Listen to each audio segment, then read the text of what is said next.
45 வயதுக்கு மேலாக இருப்பவர்கள் குர்ஆனை புதிதாக ஓத கற்றுக்கொள்கிறார்கள். காரணம் அவர்களிடத்திலே திறமை இருக்கிறதா இல்லையா என்பது அல்ல, அவர்களிடத்திலே மனதிலே ஆழமான கவலை இருக்கின்றது. குர்ஆன் அல்லாஹ்வுடைய வேதம், அல்லாஹ் பேசிய வார்த்தைகள். அதை பார்க்காமல் கண்கள் ஓய்வதா? அதை பார்க்காமல் கண்கள் மூடிக்கொள்வதா? அப்ப பார்வை என்ன செய்யணும்னா எங்க பயன்படுத்தணுமோ அங்க பயன்படுத்தணும்.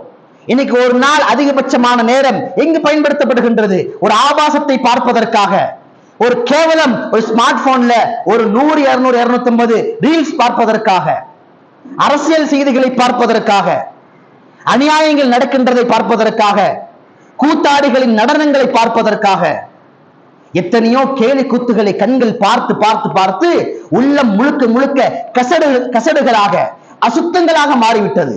எனவே குர்ஆனை பார்க்க நேரம் இல்லை, பள்ளிவாசலை பார்க்க நேரம் இல்லை, அல்லாஹ்வை துதிபாட நேரம் இல்லை.